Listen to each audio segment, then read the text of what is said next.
The handcuffs clicked against Ella Scott's wrists with a sound that seemed to echo through the entire town of Cedar Bluff, Texas. It was Tuesday morning, September 14th, 1999, and the autumn air still held the last stubborn breath of summer heat. Deputy Marshal Jake Torres had practiced this moment in his mind for weeks, but nothing had prepared him for the way Ella's shoulders would slump forward, or how her graying hair would fall across her face like a curtain being drawn on the final act of a play that had run far too long. "Ella Scott, you are under arrest for the murder of Rebecca Martinez." The words fell heavy as stones into the silence of Main Street. Behind the deputy, a crowd had gathered, faces pressed against storefront windows, children clutching their mothers' hands, old men removing their hats as if witnessing a funeral. In many ways, they were. Ella didn't resist. She simply stood there on the cracked sidewalk in front of Miller's hardware store, her weathered hands now bound behind her back, staring at the place where Rebecca's blood-stained purse had been found 24 years ago. The purse that had started everything. The purse that would end everything. "Ma'am, do you understand your rights?" Deputy Torres asked, his voice barely above a whisper. He had known Ella since he was 7 years old. She'd taught him to read in Sunday school, helped his mother through 2 miscarriages, and organized the food drive that kept his family fed during his father's layoffs at the mill. Now he was reading her Miranda rights, while the morning sun cast long shadows across the street where Rebecca Martinez had taken her last breath in 1975. "I understand," Ella said, her voice steady as river stones. "I've understood for 24 years." The story began, as all small-town tragedies do, with a single moment that fractures time into before and after. Before, Rebecca Martinez was found beaten and strangled behind Paulson's 5 and Dime on that September morning in 1975. After, the investigation that consumed Cedar Bluff like wildfire, leaving nothing but ash and suspicion in its wake. Rebecca had been 19 years old, with dark eyes that held secrets and a laugh that could make even the stern-faced Baptist preacher smile during his own sermons. She worked at the diner on weekends, saved her tips in a coffee can under her bed, and dreamed of moving to Dallas to become a nurse. She wore a silver cross necklace that her grandmother had given her, and she always smelled faintly of vanilla from the perfume she bought at Woolworth's whenever she could afford it. The necklace was missing when they found her body. Martha Chen, who ran the flower shop next to the 5 and Dime, discovered Rebecca at 6:47 a.m., when she arrived early to arrange funeral flowers for Old Man Patterson's service. Martha's screams brought half the town running, including Ella Scott, who lived just 2 blocks away in the white-clapboard house with blue shutters that she had inherited from her parents. Ella had been 25 then, newly married to Tom Scott, a man who fixed car engines with the same gentle precision he used to braid her hair each morning before work. They'd been trying for their first child, measuring hope and calendar squares and temperature readings, painting the spare bedroom yellow because they wanted to be surprised by the gender.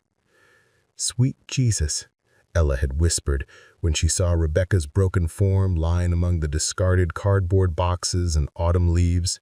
She'd knelt in the dirt, her church dress soaking up the dampness, and touched Rebecca's cold forehead with shaking fingers. "Sweet Jesus, what happened to you, baby?" The investigation that followed divided Cedar Bluff into 2 camps. Those who believed Rebecca's death was random violence, probably committed by a drifter passing through town, and those who suspected someone closer to home. Sheriff Coleman, a man whose belly preceded him into every room and whose mustache twitched when he lied, favored the drifter theory. It was cleaner, simpler, and didn't require him to look too closely at his neighbors. But Detective Ray Hutchins from the state police had different ideas. Hutchins was a thin man with sharp eyes who wore his cynicism like a badge. He'd seen enough small-town secrets to know that murder, like charity, usually begins at home. He spent 6 months in Cedar Bluff, turning over rocks that had been undisturbed for generations, asking questions that made people uncomfortable. He focused on Rebecca's personal life, Her ex-boyfriend, Danny Reeves, who'd taken their breakup hard and had been seen arguing with her outside the diner just 3 days before her death.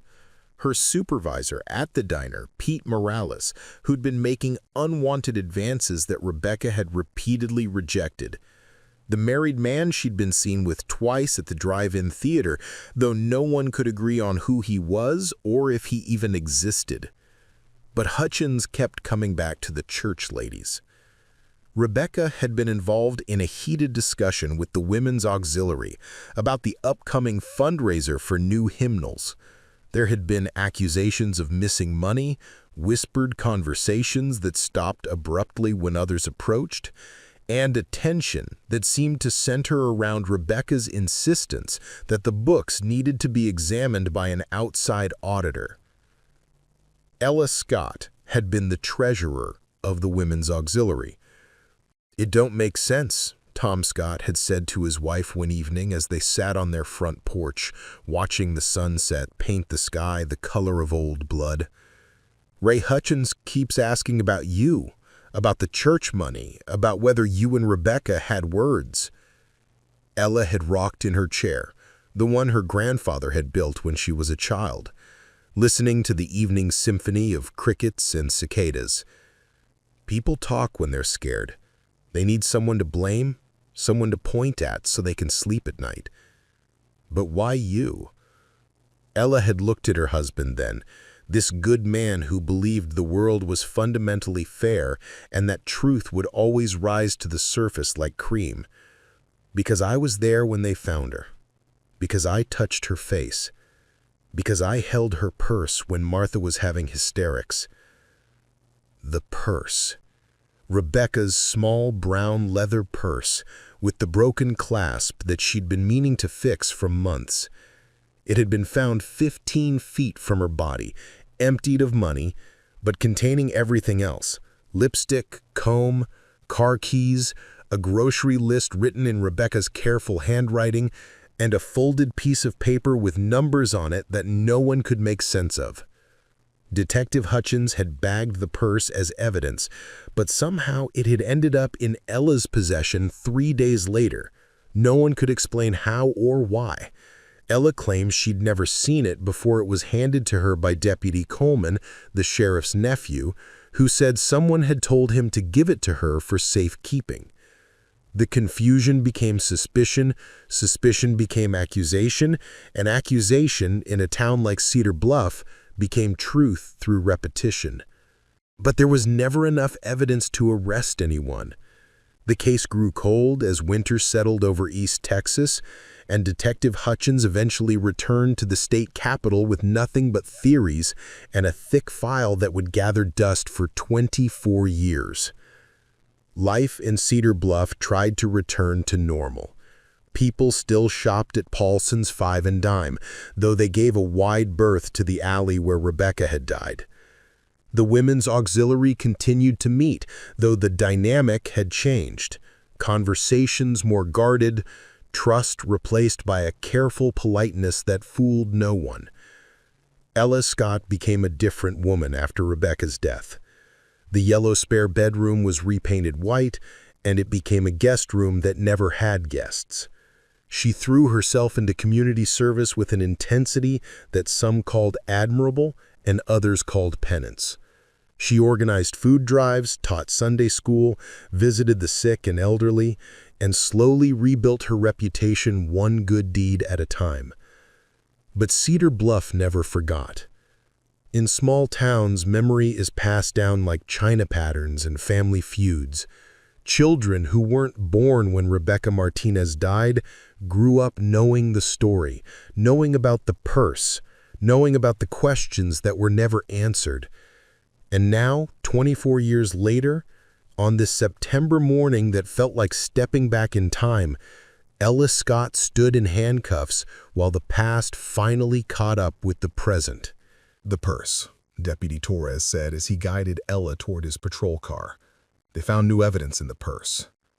Ella nodded as if she'd been expecting this news her entire adult life. "DNA," she said, and it wasn't a question. "DNA," he confirmed. The crowd watched in stunned silence as Ella Scott, beloved Sunday school teacher, organizer of charity drives, the woman who had held their hands during funerals and celebrated their joys during weddings, was placed in the back of a police car for the murder of Rebecca Martinez. Among the watchers stood Tom Scott, now 59 years old, with silver in his beard and arthritis in his hands that made his delicate work more difficult.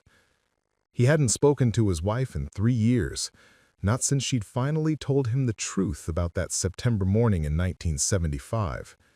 Not since she'd explained about the purse, about the numbers on the paper, about why Rebecca Martinez had to die. Tom Scott removed his baseball cap and held it against his chest as the patrol car pulled away, carrying his wife toward a reckoning that was 24 years overdue. The questions that had haunted Cedar Bluff for nearly a quarter century were finally going to be answered.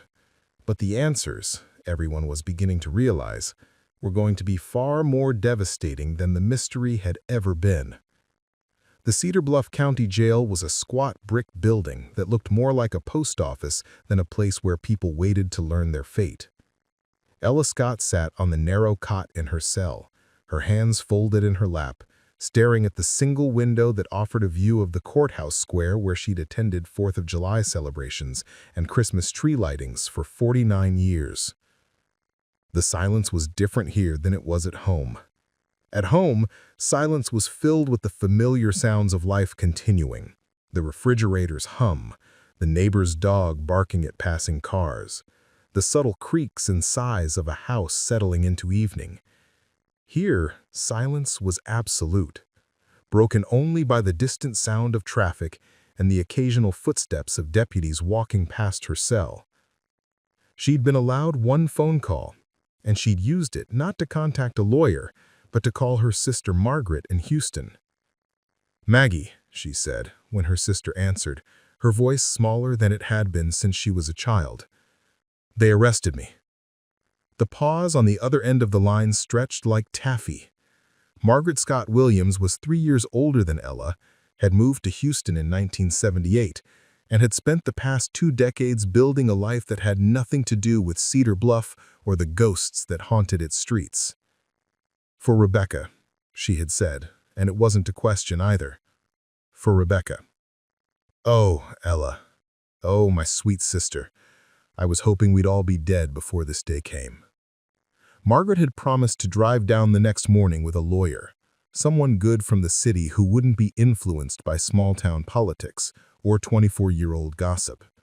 But for now, Ella was alone with her thoughts and the weight of a secret she'd carried for half her life. The truth was this: Ella Scott had never intended to become a murderer.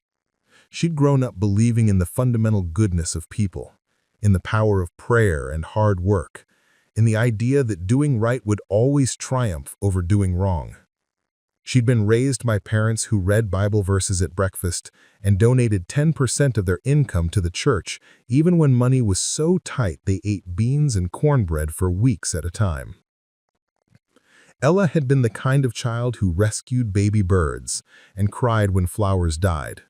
She'd married Tom Scott because he had gentle hands and a kind smile, because he brought her wildflowers on their first date and never once raised his voice, even when he was angry. She'd planned to be a mother to 3 or 4 children, to fill her house with laughter and scraped knees and bedtime stories. Instead, she'd become something else entirely. The thing about secrets is that they change you from the inside out. They create a second self that lives parallel to the person everyone else sees.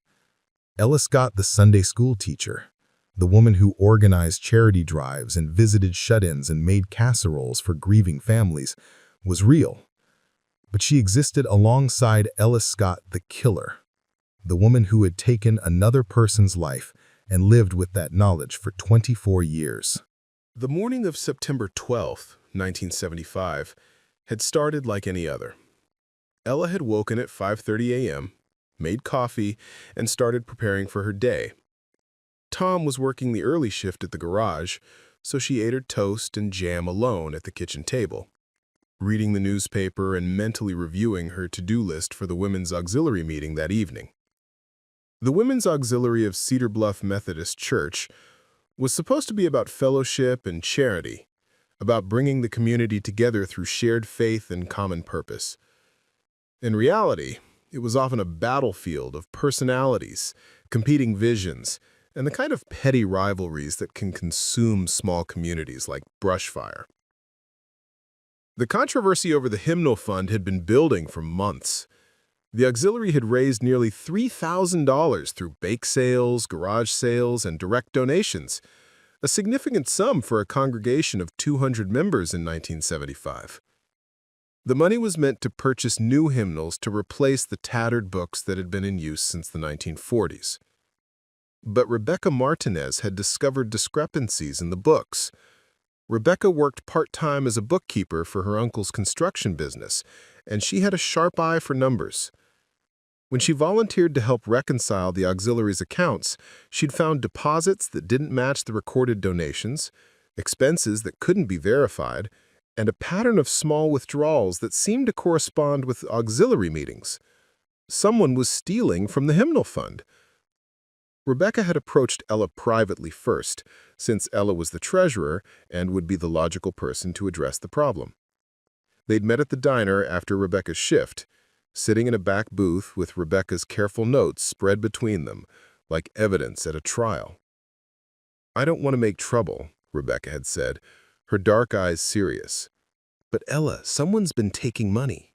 Small amounts, but over months, it adds up to nearly $400. $400. In 1975, that was 2 months' salary for most people in Cedar Bluff. It was enough money to matter, enough to ruin someone's reputation, enough to destroy a life.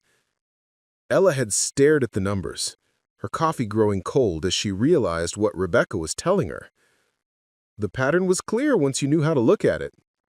The missing money corresponded exactly with the dates when Ella had made deposits, when she'd been alone with the cash box, when she'd been trusted with funds that represented the community's faith in her integrity. "You think I took it," Ella had said quietly. "I think someone took it, and I think we need to figure out who before this gets any worse." But Rebecca knew Ella had already figured it out. The way Rebecca looked at her, the careful neutrality of her voice, the fact that she'd asked to meet privately instead of bringing the matter to the whole auxiliary, it all pointed to Rebecca's growing suspicion that Ella Scott, a pillar of the community and treasurer of the Women's Auxiliary, was a thief. The terrible thing was that Rebecca was right. Ella had taken the money, but not for herself. She'd taken it to pay for the medical bills that kept coming, the specialists in Dallas who might be able to explain why she couldn't carry a pregnancy to term, why every hope ended in blood and grief and Tom's gentle hands holding her while she cried. Insurance didn't cover fertility treatments in 1975, and Tom's salary at the garage barely covered their basic expenses. She'd told herself she was borrowing the money, that she'd pay it back once Tom got his raise, once they figured out their finances, once the medical bills stopped coming. She told herself that God would understand, that helping her become a mother was a worthy use of church funds, that she was a good person who had made a bad choice for good reasons. But Rebecca Martinez didn't see it that way. Rebecca saw theft, plain and simple. And Rebecca, with her rigid sense of right and wrong, was going to expose the truth. "What do you want to do?" Ella had asked, already knowing the answer. "I think we need to tell Pastor Williams, and maybe we should contact the police." The police. Ella had felt something cold and sharp settle in her chest. Tom didn't know about the money she'd taken. Tom didn't know about the medical bills she'd been hiding. Tom didn't know that his wife was a thief who had stolen from their church to pay for a dream that kept slipping away month after month. Could we handle this privately?" Ella had asked. "I could pay the money back. We could fix the books and no one would ever have to know." Rebecca had shaken her head. "It's not about the money, Ella. It's about trust. People gave that money in good faith, and someone betrayed that faith. The congregation deserves to know the truth. The truth.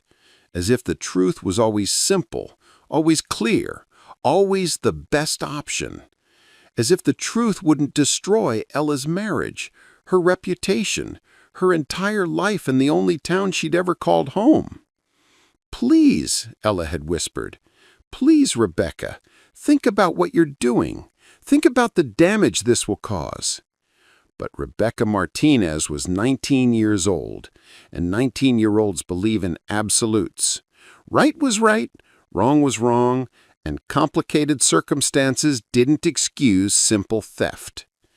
"I'm sorry, Ella," Rebecca had said, gathering up her papers, "but I can't pretend I don't know what I know." 3 days later, Rebecca Martinez was dead. Now, sitting in her jail cell 24 years later, Ella remembered the weight of the rock in her hand, the way it had felt heavier than it should have, as if gravity itself was trying to stop what was about to happen. She remembered the sound Rebecca had made when the rock connected with her skull, a soft, surprised exhalation that seemed too quiet for the enormity of what was occurring. She remembered kneeling beside Rebecca's still form, checking for a pulse she prayed she wouldn't find, because if Rebecca survived, if Rebecca woke up, there would be questions Ella couldn't answer. She remembered taking Rebecca's purse, not for the money, but for the notebook inside, the one with all those careful calculations that proved Ella Scott was a thief. She remembered staging the scene to look like a robbery, scattering the contents of Rebecca's purse, taking her necklace and the small amount of cash to make it seem random. She remembered going home and washing Rebecca's blood from under her fingernails, burning her clothes in the backyard burn barrel, and lying down next to her sleeping husband as if nothing had changed. But everything had changed. Ella Scott, the woman who rescued baby birds and cried when flowers died, had become Ella Scott, the woman who had killed to protect her secrets. The irony was cruel. She'd killed Rebecca to hide the fact that she'd stolen money for fertility treatments, but the guilt and stress of murder had made it impossible for her to conceive. The yellow bedroom had remained empty, not because she couldn't have children, but because she couldn't bring herself to create life after taking it. Tom had eventually stopped asking about children. The doctors had said there was nothing physically wrong with either of them, that sometimes these things just took time. But Ella knew better. She knew that some sins leave marks that can't be seen, that some choices make certain dreams impossible. She'd thrown herself into good works after Rebecca's death, not out of religious conviction, but out of desperate need to balance the scales. Every casserole she made for a grieving family, every elderly person she visited, every charity drive she organized was an attempt to earn some kind of cosmic forgiveness that she knew would never come. For 24 years, she'd lived two lives: the public Ella, who taught Sunday school and organized community events, and the private Ella, who woke up every morning with blood on her hands that only she could see. She'd become the kind of person people turned to in crisis, the one they trusted with their secrets and their sorrows, never knowing that she was keeping the darkest secret of all. The awful truth was that it had worked. For a while, the investigation had focused on outside suspects, on drifters and ex-boyfriends and mysterious married men. Detective Hutchins had asked her questions, but she was just another concerned community member, just another church lady trying to make sense of senseless violence. The confusion over Rebecca's purse had been a stroke of luck that Ella hadn't expected. When Deputy Coleman handed it to her 3 days after the murder, saying someone had told him to give it to her, she'd nearly fainted from shock. She'd taken it home, removed every trace of her fingerprints, and then discovered it again, turning it over to Sheriff Coleman with apparent confusion about how it had ended up in her possession. But luck, Ella had learned, was just borrowed time with interest. The DNA technology that had solved her case hadn't existed in 1975. If it had, she would have been caught immediately. The blood evidence, the hair fibers, the traces of skin under Rebecca's fingernails, all of it would have pointed directly to Ella Scott within days of the murder. Instead, she'd had 24 years to live with what she'd done. 24 years to become someone else. 24 years to almost forget that she was capable of murder. Almost. The sound of footsteps in the corridor brought Ella back to the present. Deputy Torres appeared at her cell, holding a clipboard and looking like he'd aged a decade since morning. "Ma'am, your lawyer's here from Houston, and there are some reporters outside wanting to talk to you." Ella nodded and stood up slowly. Her knees creaked in a way that reminded her she was 49 years old, not 25. Half her life had passed since she killed Rebecca Martinez, but it felt like no time at all. "Jake," she said to the deputy, using his first name the way she had when he was a child in her Sunday school class, "do you have children?" The question seemed to surprise him. "Yes, ma'am. 2 boys. Love them every day. Love them like it's the last day you'll ever see them, because you never know when everything might change." Deputy Torres looked confused by the advice, but he nodded respectfully. He'd arrest her, transport her, and testify against her if necessary, but he'd do it with the same courtesy he'd shown her when she taught him to read Bible verses 30 years ago. That was the thing about small towns, Ella reflected, as she prepared to face her lawyer, the reporters, and the rest of her life. People might learn terrible things about you, might discover that everything they thought they knew was wrong, but they'd still remember the person you used to be. They'd still say ma'am and hold doors open and treat you with the kind of ingrained politeness that survives even murder. It was a kind of grace, she supposed. Not the divine forgiveness she'd been seeking for 24 years, but something smaller and more human.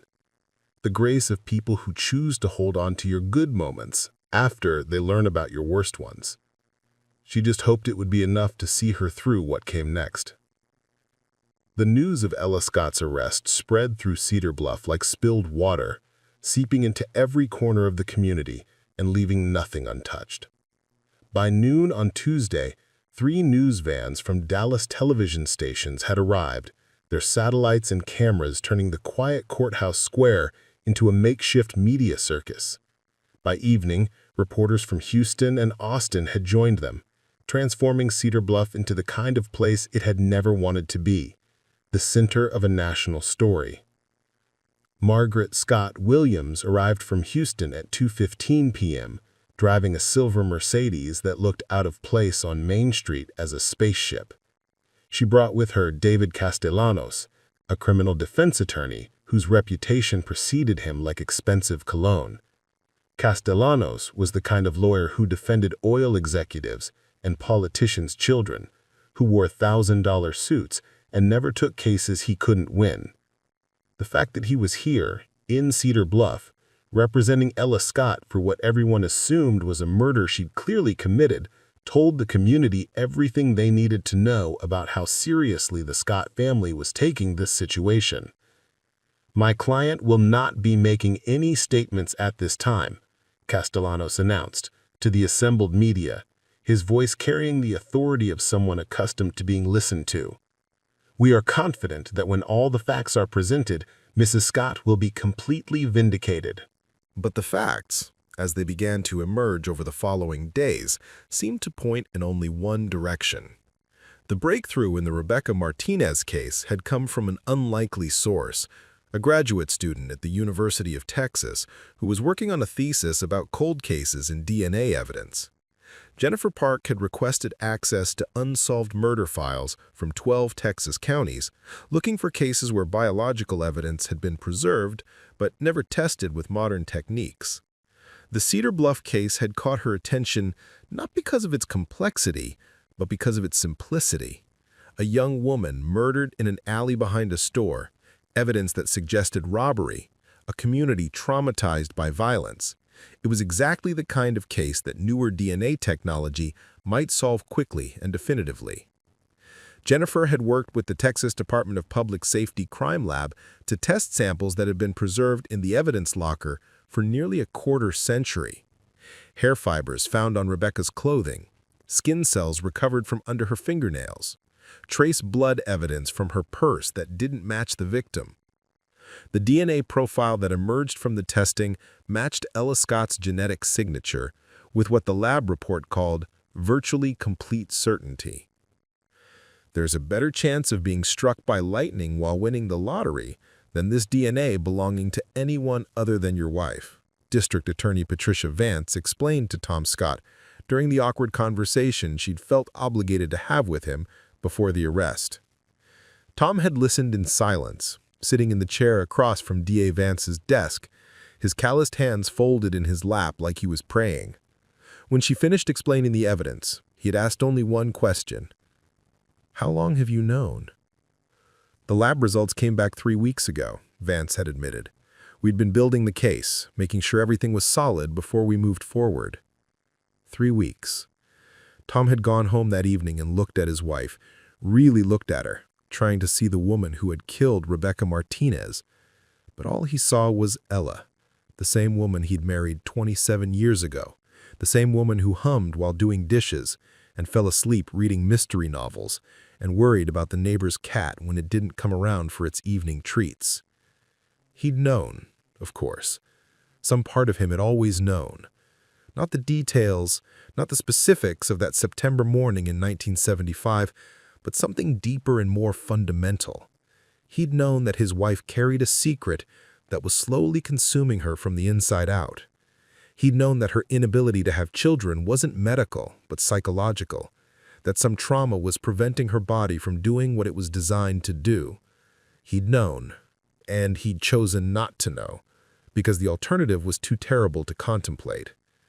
Now, sitting in his living room while reporters knocked on his door and neighbors whispered behind their curtains, Tom Scott was forced to confront the truth he'd been avoiding for 24 years.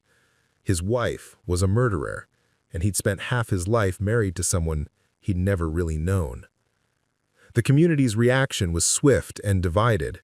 Cedar Bluff split into camps as clearly as if someone had drawn a line down the middle of Main Street. On one side were those who believed Ella was guilty, who felt vindicated by the arrest and satisfied that justice was finally being served.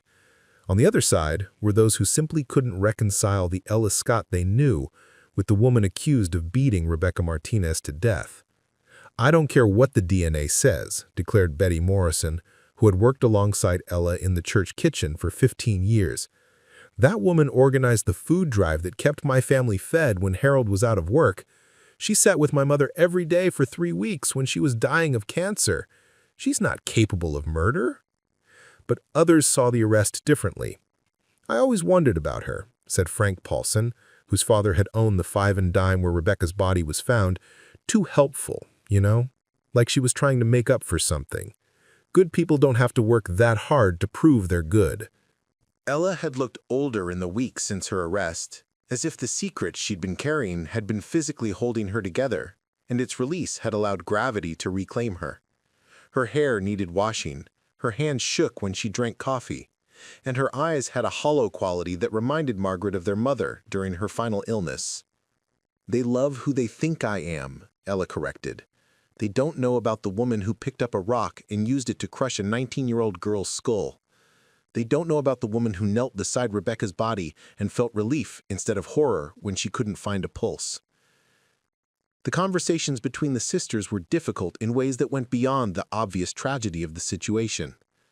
Margaret had always suspected that Ella was hiding something significant. The inability to have children despite no medical reason, the obsessive dedication to charity work, the way she'd sometimes stop mid-sentence and stare into space as if remembering something terrible. But suspecting your sister has a secret is different from learning that the secret is murder. "Why didn't you tell me?" Margaret asked during one visit. 24 years, Ella. 24 years I could have helped you carry this burden." "Because I wanted you to love me," Ella said simply. "And I knew that if you knew what I'd done, what I was capable of, you might not be able to. It was an admission that broke Margaret's heart in ways she hadn't expected. Her little sister, the one who had always been more sensitive, more caring, more attuned to other people's pain, had been living in isolation for half her life, carrying the weight of murder alone.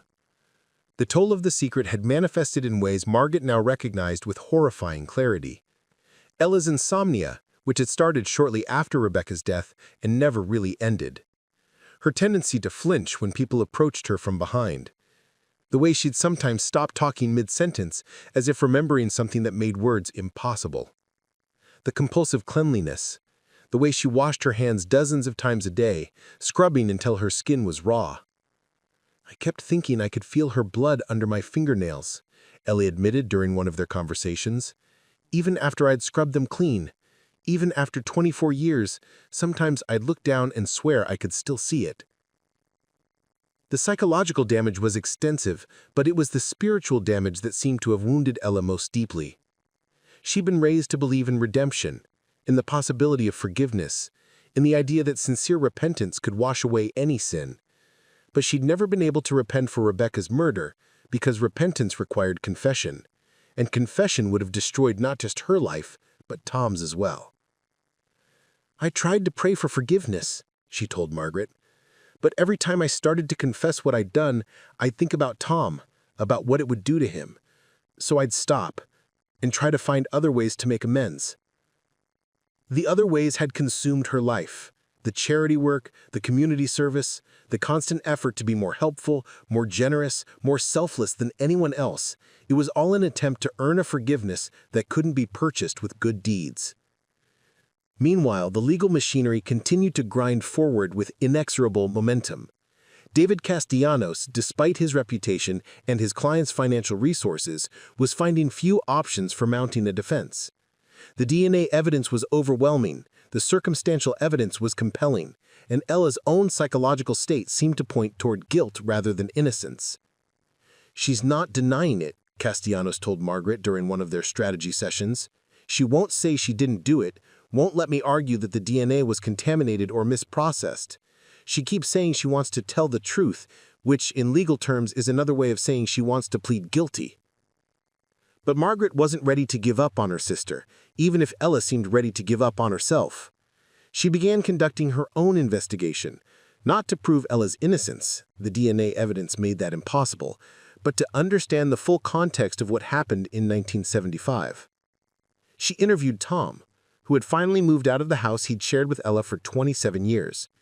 He was staying in a small apartment above the garage where he worked, trying to process the revelation that his wife was a murderer, while also dealing with the community's reaction to their situation. "People look at me different now," Tom told Margaret.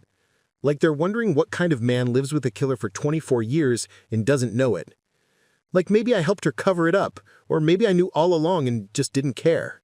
The suspicion wasn't entirely unfounded. Some members of the community did wonder how Tom Scott could have been so completely unaware of his wife's secret. The questions weren't openly accusatory, but they lingered in conversations that stopped when he entered a room, in the way people avoided making eye contact at the grocery store. "Did you know?" Margaret asked him directly. "Some part of you, deep down, did you suspect?" Tom was quiet for a long time, staring out the window of his apartment at the street where he'd lived his entire adult life. When he finally spoke, his voice was barely above a whisper. "I knew something was wrong. After Rebecca died, Ella changed.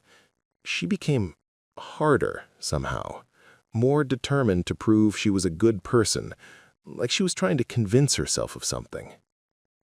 He told Margaret about the sleepless nights, the way Ella would get up at 2 or 3 a.m. and clean the house from top to bottom, about the way she'd react to unexpected news, a death in the community, an accident, any reminder that life was fragile and could end suddenly.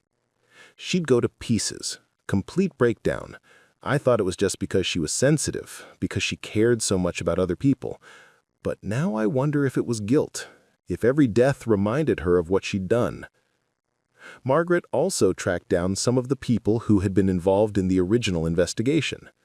Detective Ray Hutchins, now 71 and living in Austin, agreed to meet her at a coffee shop near the state capitol. Hutchins still had the look of a cop, even in retirement, sharp eyes that seemed to catalog everything they saw, a way of sitting that suggested he was always ready to respond to trouble. But he also had the weariness of someone who had seen too much human cruelty over the course of his career. "Your sister was always my prime suspect," he told Margaret without preamble. "The timeline, the opportunity, the way she handled that purse, it all pointed to her. But we couldn't prove it with the tools we had back then." He pulled out a thick manila folder that he'd brought with him, filled with copies of reports and photographs from the original investigation. Margaret had to steel herself before looking at the crime scene photos, but she forced herself to examine them, trying to understand exactly what her sister had done that September morning. "It wasn't a crime of passion," Hutchins explained, pointing to details in the photographs. "This was planned. Ella followed Rebecca to the alley behind the store, waited for the right moment when no one else was around. The first blow was to the back of the head. That suggests Rebecca wasn't expecting an attack, wasn't defending herself." The brutality of it was hard to reconcile with the Ella that Margaret knew. Her sister was squeamish about violence, couldn't watch scary movies, had to leave the room when they cleaned fish during family camping trips. The idea that she could have repeatedly struck another person with a rock, that she could have watched Rebecca die and felt relief instead of horror, seemed impossible. But the evidence didn't lie, and neither did Ella's own admissions to her family. As the weeks passed and Ella's trial date approached, the community continued to wrestle with the implications of her arrest. Cedar Bluff had always prided itself on being the kind of place where people looked out for each other, where neighbors were trusted and secrets were rare. The revelation that someone like Ella Scott, someone who embodied the town's values of service and compassion, could be capable of murder, challenged fundamental assumptions about human nature. The local newspaper, the Cedar Bluff Gazette, struggled to cover the story in a way that satisfied its readers. Publisher Jim Hendricks had known Ella Scott for 30 years, had benefited from her charity work, had considered her a friend. Now he was tasked with reporting objectively on her prosecution for murder. How do you write about someone you thought you knew? How do you explain to people that the woman who organized the Christmas toy drive, who visited their sick relatives, who taught their children Sunday school, is the same woman who beat Rebecca Martinez to death? The question had no easy answer, and it was being asked in living rooms and coffee shops throughout Cedar Bluff. People struggled to reconcile their personal experiences with Ella with the legal facts of the case. Some refused to believe she was guilty despite the DNA evidence. Others felt betrayed, manipulated by someone who had used good works to hide a terrible secret. The most painful reactions came from the families Ella had helped over the years. The Morrisons, whose family she'd fed during Harold's unemployment. The Jenkins family, whose elderly father she'd visited daily during his final illness. The dozen families whose children she'd taught in Sunday school, helping them memorize Bible verses and understand basic moral principles. "It feels like everything was a lie," said Sarah Jenkins, whose father had died holding Ella's hand. "Like she was just pretending to care about people, just putting on an act to make herself feel better about what she'd done." But others refused to accept that interpretation. They insisted that Ella's kindness had been genuine, that her 24 years of service to the community couldn't be dismissed simply because she'd committed a terrible crime in her past. "People aren't all good or all bad," argued Betty Morrison. "Ella did something horrible, but that doesn't erase all the good she did afterward. She saved my family. I don't care what else she might have done, she saved us when we had nowhere else to turn." The debate reflected a larger theological and philosophical question. Can good works redeem a person who has committed an irredeemable act? Is it possible to balance murder against decades of charity? Can someone who has taken a wife spend the rest of their life saving others? These were the questions that kept Cedar Bluff awake at night, that filled conversations at the diner and the barber shop and the church fellowship hall. They were questions without clear answers, questions that forced people to examine their own capacity for both good and evil.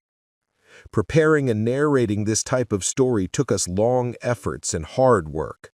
So if you are enjoying the story, please consider subscribing to our channel. As Ella's trial approached, it became clear that the case would be about more than legal guilt or innocence. It would be about the nature of justice, the possibility of redemption, and the way communities respond when they discover that someone they trusted has been living a lie for decades.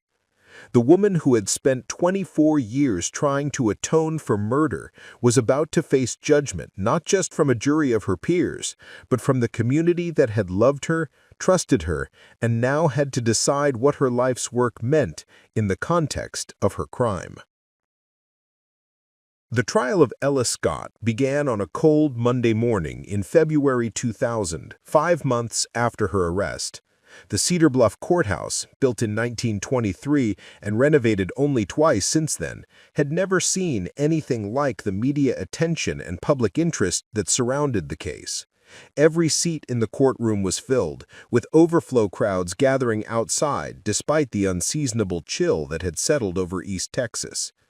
Judge Martha Blackwood, a stern woman in her 60s, who had presided over the county court for 15 years, opened the proceedings with an unusual statement to the packed courtroom. This case has generated significant attention and strong emotions in our community, Judge Blackwood said, her voice carrying the authority of someone accustomed to maintaining order in chaotic situations.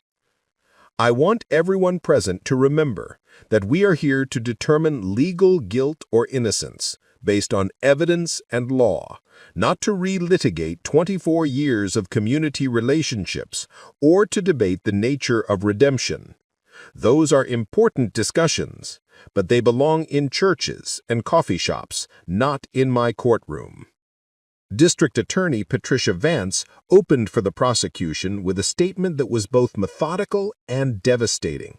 She laid out the evidence piece by piece, the DNA results that linked Ella Scott to Rebecca Martinez's murder with virtual certainty, the circumstantial evidence about the missing church funds and Rebecca's discovery of the theft, the suspicious handling of Rebecca's purse after the murder. The defendant killed Rebecca Martinez to hide a crime, Vance told the jury of 12 Cedar Bluff residents who had been carefully selected for their ability to judge the case impartially despite their personal connections to the community.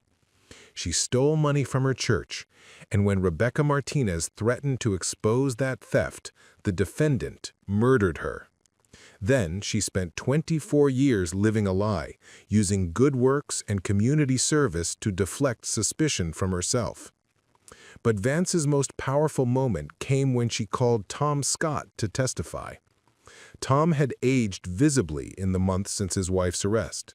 His hair had gone completely gray, deep lines had appeared around his eyes, and he walked with the careful gait of someone who was no longer sure of his footing in the world.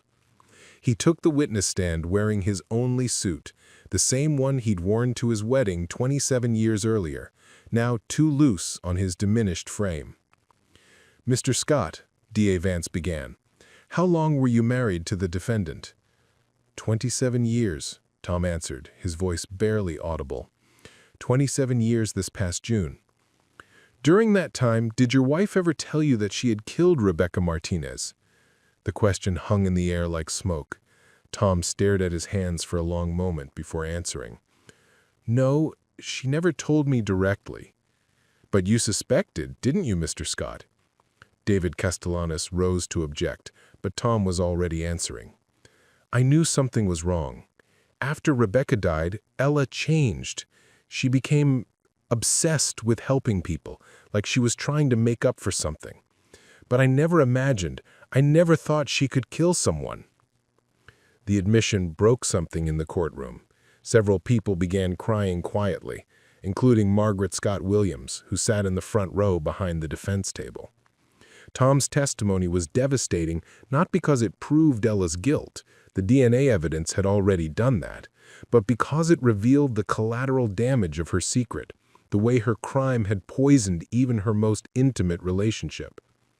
Under cross-examination, Castellanos tried to emphasize Tom's love for his wife, the good works she had done, the community's affection for her. But the damage was done. Tom Scott, the person who knew Ella best, had admitted that he'd suspected her of hiding something terrible for 24 years. The prosecution's case continued with Dr. Sarah Chen, the forensic expert who had analyzed the DNA evidence. Dr. Chen explained the testing process in terms that the jury could understand, walking them through the technology that had finally solved a case that had stumped investigators in 1975. The DNA profile extracted from skin cells found on Rebecca Martinez's clothing matches the defendant's genetic signature at 13 different markers, Dr. Chen testified. The probability that this DNA belongs to someone other than Ella Scott is approximately 1 in 2.7 billion. Dr. Chen also testified about the blood evidence found in Rebecca's purse, trace amounts that had been too small to type with 1975 technology, but were sufficient for modern DNA analysis. The blood on the purse clasp matches the defendant's DNA profile, Dr. Chen explained. This suggests that the defendant handled the purse after it had been contaminated with her own blood, most likely from injuries sustained during the struggle with the victim. The revelation about Ella's blood on the purse was new information that hadn't been released to the public before the trial. It provided crucial evidence about the sequence of events, proving that Ella had been injured during the attack and then handled Rebecca's purse afterward, exactly the kind of evidence that supported the prosecution's theory that she had staged the scene to look like a robbery. Detective Ray Hutchins, now serving as a consultant on cold cases, provided testimony about the original investigation and why it had failed to identify Ella as a suspect. "We knew the killer was someone with local knowledge, someone who knew Rebecca's routines, who knew when and where she would be vulnerable. But we focused on obvious suspects, ex-boyfriends, people with criminal records, strangers passing through town. We didn't seriously consider that a respected member of the community like Mrs. Scott could be capable of murder." Hutchins also testified about the purse, explaining how its mysterious appearance in Ella's possession had raised questions at the time, but couldn't be proven to be significant without modern forensic techniques. The defendant claimed someone had given her the purse, but she couldn't identify who or explain why, Hutchins said. "We suspected she was lying, but we couldn't prove it. Now we know she took the purse from the crime scene herself, probably to remove evidence that would implicate her in the theft of church funds." The prosecution's final witness was Rebecca Martinez's sister, Maria Santos, who had flown in from California to testify about the impact of the murder on her family. Maria was now 47 years old, with gray in her dark hair and the kind of weariness that comes from carrying grief for decades. Rebecca was going to be a nurse, Maria testified, tears streaming down her face. She was saving money, taking prerequisite courses at the community college. She wanted to help people, to make a difference in the world. The defendant stole that from her. She stole Rebecca's future to protect her own secrets. Maria's testimony was emotional and powerful, but it also revealed something unexpected about Rebecca's character. Under questioning from DA Vance, Maria admitted that Rebecca had been struggling with whether to expose the thefts she'd discovered. "She called me the night before she died," Maria said. "She was upset about something at the church, about money that was missing. She said she'd found evidence that someone was stealing from the collection, but she was torn about what to do. She didn't want to destroy someone's life, but she also couldn't stand by and watch people's donations being stolen." The revelation that Rebecca had been conflicted about exposing Ella added a layer of tragedy to the case. Rebecca hadn't been a self-righteous crusader determined to destroy Ella's reputation. She'd been a young woman struggling with a difficult moral choice, trying to balance justice with compassion. It made her murder even more senseless, even more cruel. When the prosecution rested its case, the evidence against Ella Scott seemed overwhelming. The DNA evidence was incontrovertible, the circumstantial evidence was compelling, and the testimony had painted a picture of a woman who had committed murder to hide a lesser crime and then spent 24 years living a lie.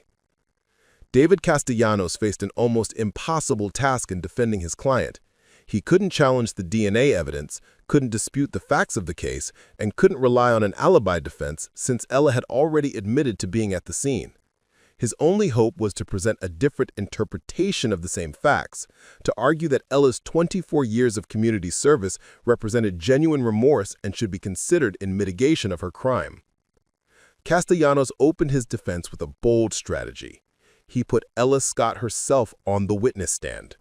The decision was risky. Defendants are never required to testify, and doing so opens them up to cross-examination that can be devastating. But Castellanos believed that Ella's genuine remorse and her decades of good works might resonate with a jury that had known her personally for years. Ella took the stand wearing a simple blue dress that Margaret had brought from Houston, her gray hair pulled back in the same style she'd worn to church for decades. She looked smaller than she had at her arrest, as if the weight of her secret had been holding her together and its release had allowed her to collapse inward. "Mrs. Scott," Castellanos began, "did you kill Rebecca Martinez?" The courtroom was completely silent, everyone straining to hear Ella's answer. "Yes," she said, her voice clear but barely above a whisper. "I killed Rebecca Martinez." The admission sent a murmur through the courtroom. Even though everyone knew she was guilty, hearing her confess directly was somehow shocking. "Can you tell the jury what happened on the morning of September 12, 1975? Ella took a deep breath and began to tell her story.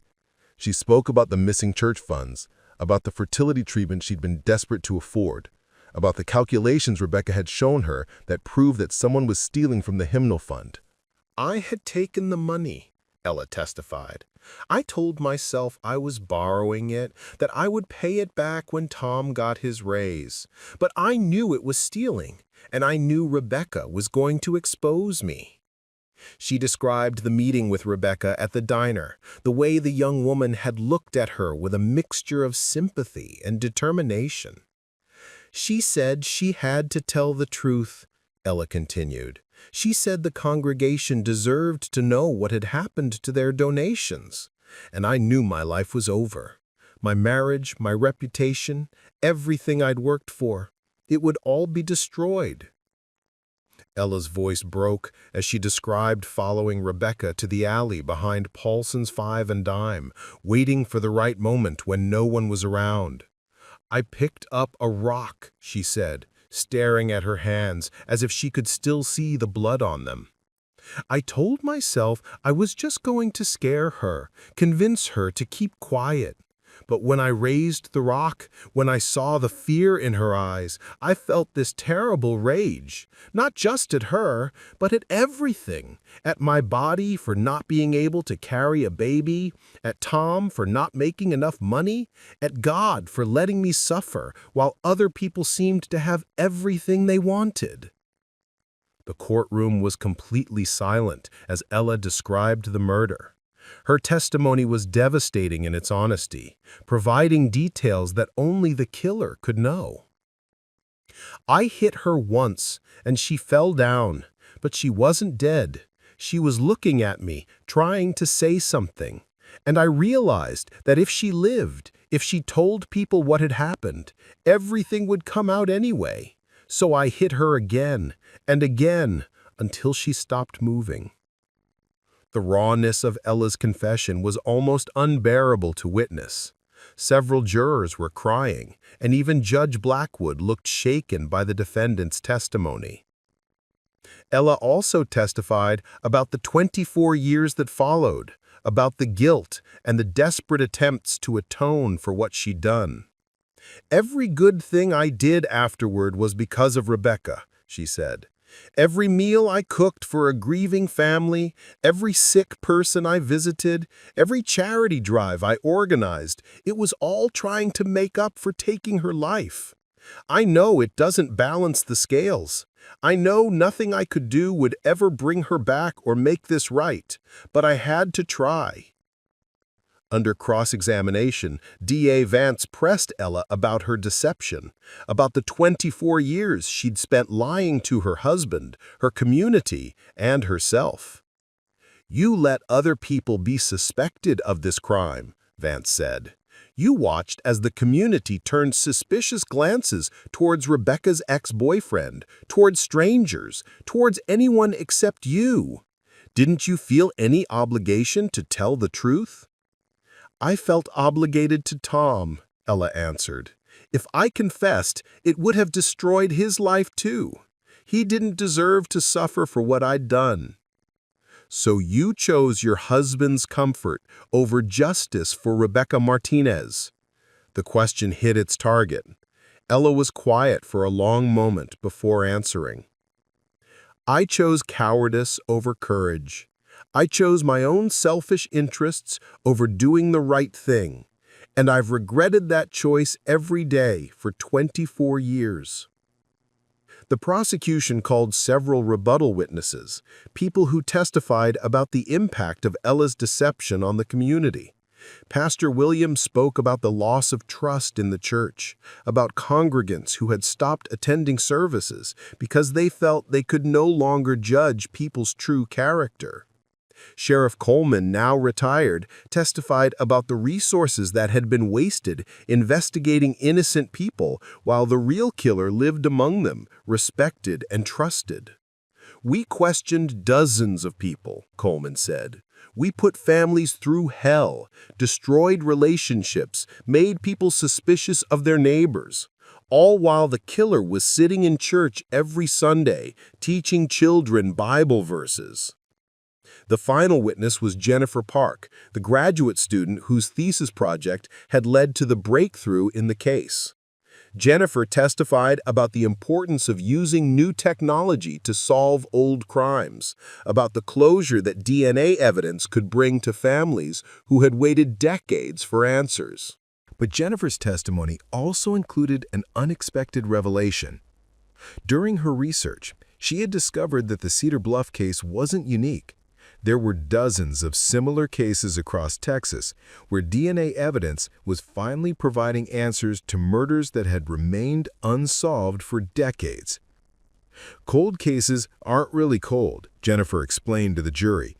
They're just waiting for the right technology, the right investigator, the right moment when science catches up with crime.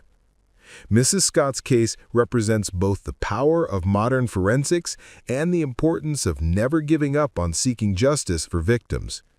As the trial neared its end, it became clear that the verdict was never really in doubt. The DNA evidence was overwhelming. Ella's own confession had sealed her fate, and the prosecution had presented a compelling case about the murder and its cover-up.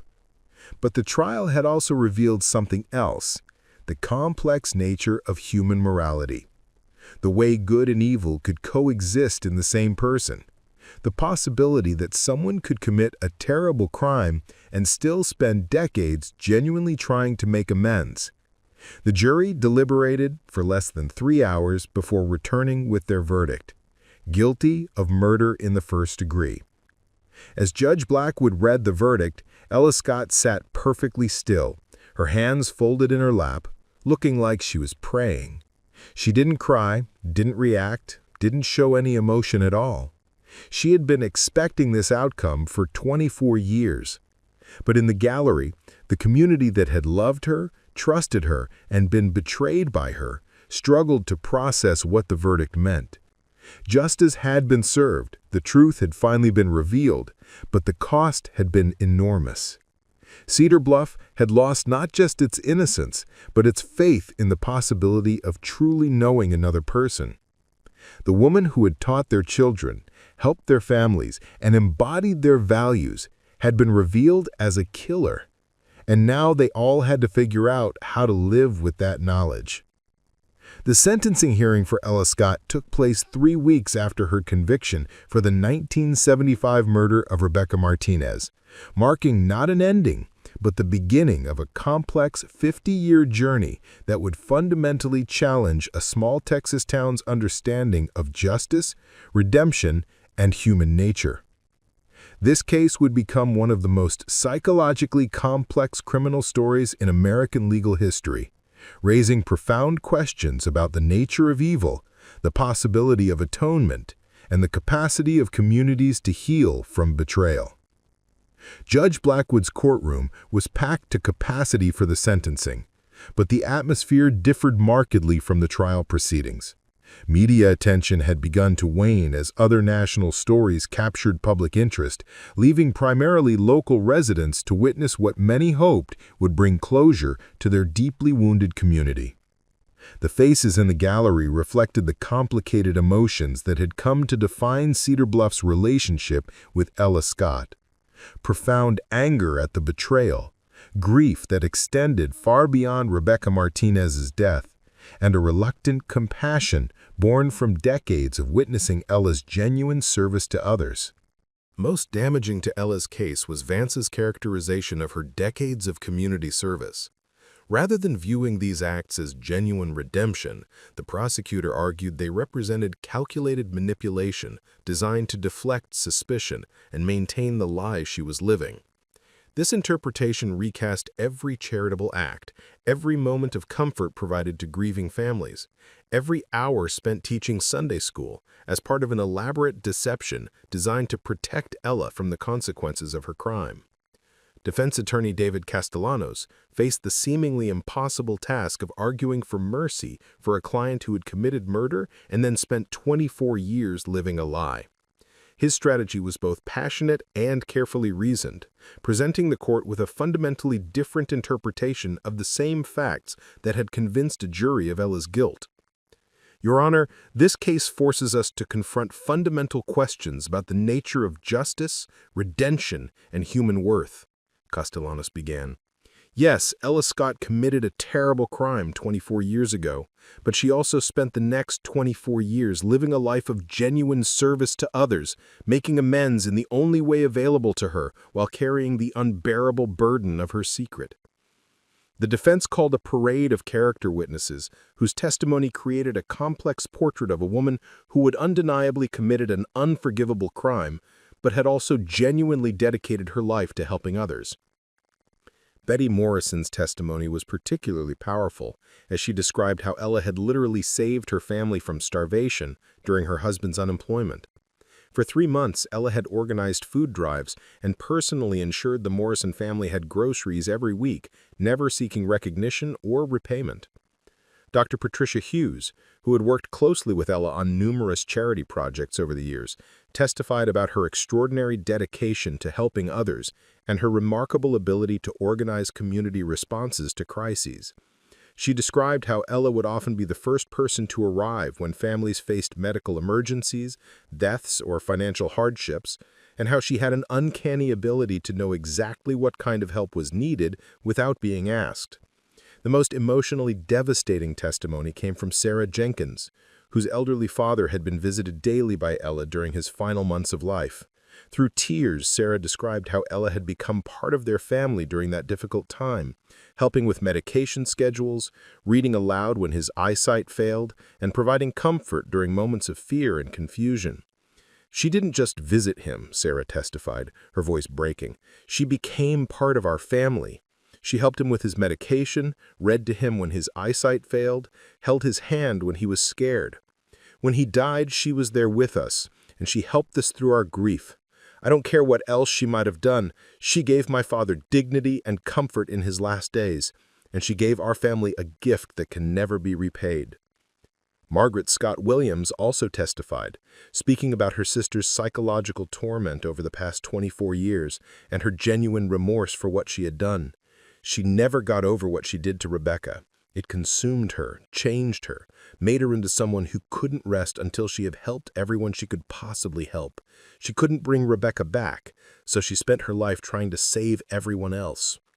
Perhaps the most poignant moment of the sentencing hearing came when Tom Scott testified publicly for the first time about his 27-year marriage to a woman he now knew was a murderer. His testimony revealed the profound personal cost of Ella's deception and the complex emotions of someone who had loved completely while being deceived completely. I loved her, Tom said, his voice breaking with emotion. I loved the woman she was, and I loved the woman she became after Rebecca died. She was the kindest person I knew, the most generous, the most caring. I don't know how to reconcile that with what she did, but I know that the woman who helped so many people over the years was real. That wasn't an act or a deception. That was who she chose to become after making the worst mistake of her life. Tom's testimony was particularly significant because it revealed the collateral damage of Ella's secret. Their marriage had been both poisoned by the fundamental lie she was living and sustained by the genuine goodness she had cultivated in response to her guilt. His words captured the central paradox that would haunt Cedar Bluff for years to come. How could someone be simultaneously a killer and a caregiver, a deceiver and a genuine source of comfort for others? The hearing also included victim impact statements from Rebecca Martinez's family, who had flown in from California, where they had relocated years earlier. Maria Santos, Rebecca's sister, spoke about the 24 years her family had spent not knowing who had killed Rebecca or why, and the particular agony of living with such uncertainty. "We grieved not just for Rebecca, but for the lack of closure," Maria explained. "We didn't know if her killer was still out there, if he might hurt someone else, if justice would ever be served. Mrs. Scott stole that piece from us, along with my sister's life. While she was being praised for her charity work, we were living with uncertainty and fear." However, Maria's statement also included an unexpected and deeply human element, a grudging acknowledgement of Ella's community service, and an expression of the conflicted feelings the case had generated even among the victim's family members. "I can't forgive her for what she did," Maria continued, her voice steady but emotional. "But I also can't ignore the fact that she spent 24 years trying to make amends. I don't know if that matters legally, but it matters to me personally. It tells me that she understood the enormity of what she had done and tried, in her own way, to live a life worthy of my sister's sacrifice." This statement perfectly encapsulated the moral complexity that the case had thrust upon everyone involved. Justice demanded punishment, but humanity recognized the genuine remorse and decades of good works that had followed the crime. Judge Blackwood took a full week to deliberate before announcing her sentence, using that time to review hundreds of pages of testimony, character references, and legal precedents. When court reconvened, her statement was both compassionate and firm, acknowledging the extraordinary complexity of the case while upholding the fundamental principle that taking a life must have consequences. This case has forced our community to confront difficult questions about justice, redemption, and the complexity of human nature, Judge Blackwood began. The defendant committed a terrible crime 24 years ago, taking the life of a young woman who had her whole future ahead of her. But she also spent the next 24 years living a life of genuine service to others, making amends in ways that were both meaningful and measurable. The judge sentenced Ella Scott to 25 years in prison with the possibility of parole after serving 15 years. The sentence was significantly lighter than what the prosecution had requested, but still meant that Ella, now 59 years old, would likely spend the remainder of her productive years behind bars. The court recognizes that the defendant's post-crime conduct, while not excusing her actions, demonstrates genuine remorse and a commitment to making amends. However, justice requires that she be held accountable for taking Rebecca Martinez's life and for the 24 years of deception that followed. This sentence reflects both the gravity of her crime and the reality of her attempts at redemption. The impact of Ella's conviction and sentencing rippled through Cedar Bluff in ways that would take years to fully understand. The Methodist Church, where she had served so faithfully, struggled with fundamental questions about spiritual discernment and the nature of authentic faith. Pastor Williams, who had baptized Ella as a child and officiated at her wedding to Tom, found himself questioning his ability to judge character and spiritual authenticity. How do we trust our own judgment about people's hearts when someone like Ella could fool us for so long? He asked during a sermon 3 weeks after the sentencing. The congregation, many of whom were still processing their own complicated feelings about the case, had no easy answers to offer. The church's response was both practical and symbolic. They established a memorial fund in Rebecca Martinez's name, dedicated to helping young women pursue careers in nursing. This initiative served multiple purposes: honoring Rebecca's memory, channeling the community's complicated feelings about Ella's legacy into something constructive, and creating a positive outcome from an otherwise tragic situation. The fund was remarkably successful, raising over $15,000 in its first year. Much of the money came from people who had been helped by Ella over the years and wanted to transform their gratitude into something that would benefit others. The irony was not lost on anyone. Ella's victims were funding a memorial to her victim, creating a complex web of healing and remembrance that defied simple categorization. Tom Scott's personal journey reflected the broader community's struggle to process the revelation. He sold the house that he had shared with Ella and moved 30 miles away to Tyler, where he could start over without the daily reminders of his marriage to a murderer. But physical distance could not resolve the psychological questions that haunted him. "I keep going back through our years together, looking for signs I missed," Tom confided to Margaret during one of their occasional conversations. "But the woman I lived with really was kind, really was generous, really did care about other people. The killer and the caregiver were the same person, and I don't know how to make sense of that." Margaret Scott Williams maintained her monthly visits to her sister throughout the incarceration, making the 4-hour drive from Houston to the Women's Correctional Facility in Gatesville without fail. These visits were initially awkward and painful, filled with long silences and careful navigation around subjects too painful to address directly. But gradually, over months and then years, the sisters began to rebuild some version of their relationship. The conversations revealed a surprising truth. Ella had found in prison a kind of peace that had eluded her during her decades of freedom. The constant worry about being discovered, the exhausting effort of maintaining a false identity, the psychological burden of carrying such a terrible secret, all of that was finally gone. For the first time in 24 years, she was living as her authentic self, even if that self was a convicted murderer. "I'm not the same person who killed Rebecca," Ella told Margaret during one visit 2 years after her sentencing.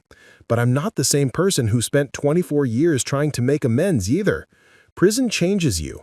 It strips away everything you thought you knew about yourself and forces you to confront who you really are underneath all the roles you've played." Ella quickly found her place in the prison community, working in the library and helping other inmates learn to read and write.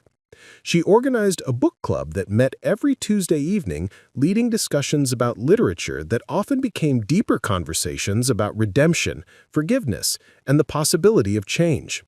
She mentored young women who were serving their first prison sentences, helping them understand the system and maintain connections with their families. "It's the same work I was doing on the outside," Ella explained to Margaret, "helping people, trying to make a difference. But now I'm doing it as myself, as someone who has admitted her worst crime and is trying to make whatever amends are still possible." The irony was profound. Ella had finally found the authenticity and peace that had eluded her for decades, but she'd had to go to prison to find it. The Cedar Bluff case transcended its small-town origins to become a significant case study in criminal justice education and forensic science advancement. It illustrated crucial principles about the importance of following evidence wherever it leads, regardless of preconceived notions about who could or couldn't be capable of murder. Detective Ray Hutchins used the case in presentations to law enforcement agencies across the country, emphasizing how assumptions about suspects, based on their social standing or community reputation, could derail investigations. "We see what we expect to see," he explained during a presentation to the Texas Association of Police Chiefs. "In 1975, we expected killers to look like criminals, not like pillars of the community. That expectation blinded us to evidence that might have solved the case decades earlier." Jennifer Park, the graduate student whose thesis project had led to the breakthrough that solved the case, completed her doctorate and went on to work with the National Institute of Justice, helping law enforcement agencies use new technologies to solve cold cases.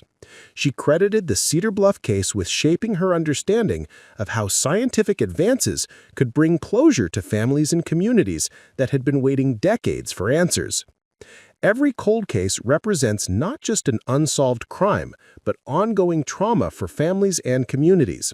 When we can provide answers even decades after the fact, we're offering a form of healing that wouldn't be possible without advances in forensic science. The case also had unexpected ripple effects throughout East Texas. The publicity surrounding Ella Scott's arrest and trial led to renewed interest in several other cold cases, with families and law enforcement agencies requesting DNA testing of preserved evidence from murders that had occurred in the 1970s and 1980s. 3 additional cases were solved within 2 years of Ella's conviction, bringing closure to families who had given up hope of ever learning the truth about their loved ones' deaths. As the years passed, Cedar Bluff gradually learned to live with the complicated legacy of Ella Scott's crime and the community's response to it.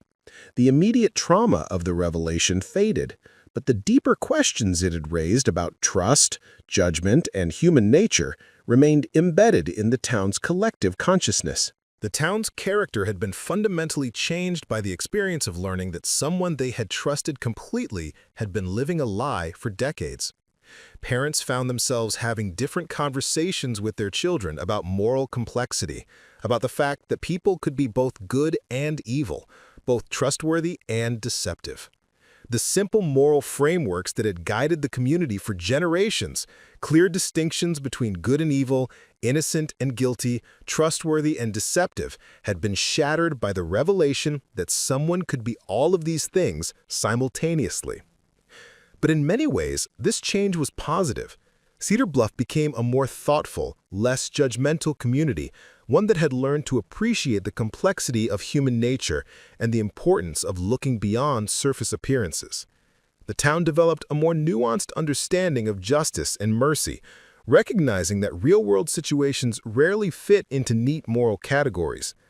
The annual Rebecca Martinez Memorial Nursing Scholarship became an essential part of this healing process, transforming the community's complicated feelings about Ella Scott's legacy into something constructive and forward-looking.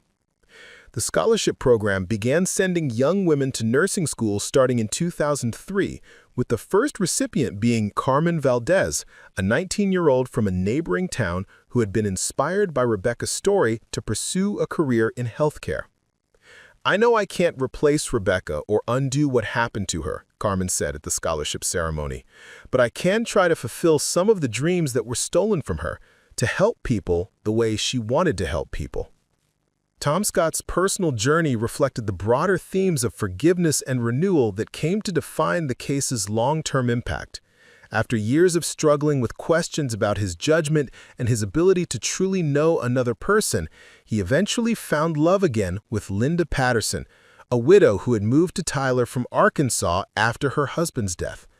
Linda knew about Tom's history, about his marriage to a convicted murderer, but she also saw the goodness in him that had somehow survived the trauma of that revelation.